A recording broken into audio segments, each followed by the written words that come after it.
My name's Amelia. I'm 19 years of age, I'm Tongan, and at the moment I'm studying a Bachelor's of Design, majoring in fashion. What I enjoy about fashion is that you can just be creative with anything. Like it's a comfort zone for me. Whatever I think of, like crazy design, I could just put it into my clothing. I've always wanted to open my own clothing line. Just the fact of everybody wearing something that I own. I like to start my own fashion company in the future.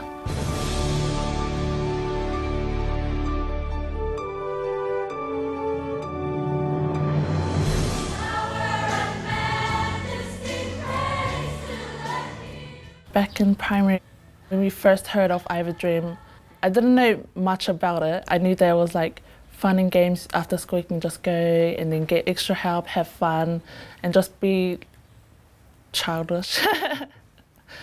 In primary, they slowly talk to you about what dreamers were, but as a kid, you can't really get your mind sorted around it.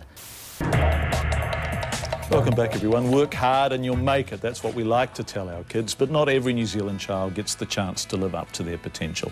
10 years ago, Scott Gilmore returned to New Zealand after making his fortune in the IT industry. He wanted to do something to lift the achievement of children from poor homes. Rather than hoard his wealth, though, Scott decided he'd use it on a decade-long social experiment. He'd seen an American initiative called the I Have a Dream program, where wealthy sponsors adopt an entire class of children and offer them mentoring and extra tuition. And he's promised to pay for their tertiary education too, himself. Claire Sylvester with a story of kindness and potential. We were like kind of the special kids back in primary, like the dreamers were like different from everyone else. We got that extra help. Growing up, we started taking more responsibilities, we started maturing ourselves. Then Coach and Scott started explaining it in depth what the dreamers were about. Tell me what you've been learning about at school. I want to know what you've been learning in class. You're learning about bullying. Wesley Primary School here is a Decile 1 school. It's an entirely immigrant community, mostly from the islands, but a few Iraqis and Turkish and so on families.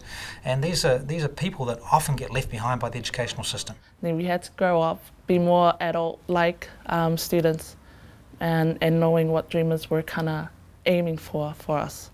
The kids, they're the faces of the future of New Zealand. I don't think we should condemn them to these kind of poor educational outcomes. When you look at tertiary education, Pacific and Māori students are really underrepresented at university level. So many times I've always felt like I didn't want to go to school just because I felt like I was behind. But Coach Ant was there texting me, calling me, come to Dreamers, we can help you.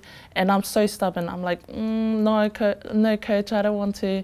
He will come to my house, he will get me, and then make me go into Dreamers and actually study. And we'll always have mentors and tutors there to help you out, which really did make a difference. I did have a mentor. Her name was Therese. She was perfect. When I was in second year of high school, I was still in the bottom class. She would always call me up and say, I could help you out. You know, you're good with your numbers. I can help you out with maths. And I'll say, okay, cool. So every once a week we'll meet up, go over our exam papers. And at the end of year 10, I actually did score a really high score, thanks to her. So she helped me out every step of the way. We're a whole family back in primary until intermediate. So kind of splitting up, we're like, oh. But then we've always had a Dreamer Centre where all the dreams can just come back and reunite.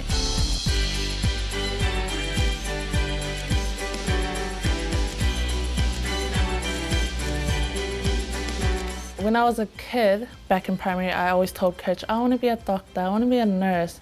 Every time I went up to Anne, I'll be like, I'm not sure about this subject, like, I don't know where it's gonna take me, I'm good at it, but I'm not sure. It took me forever. Everyone else were like running off doing what they wanted to do, and I was still trying to figure out what I wanted. Coach spoke to one of my teachers, seeing if he could get me into fashion, and that kind of sparked a little flame, like, oh my gosh, I love this.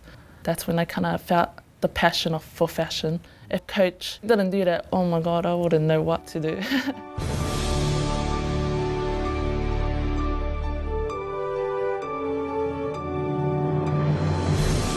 When Ant told me about the whole that they're gonna set up a new Dreamer program, I was so happy. Not many children nowadays are getting the help they need. Most of my friends are not at uni. I know most of them are trying to get a job, they're doing courses. They're struggling. I felt like I was the lucky child because I did have the support and help that my two older brothers didn't get. So for me to go through I Have a Dream and actually succeed, my two little sisters look up to me now that I'm a role model to not only my two little sisters but to many other kids that have come up to me and be like, oh, I want to be just like you and go to uni, be a fashion designer or open my own clothing line. It's so inspiring that you just keep wanting to push further on.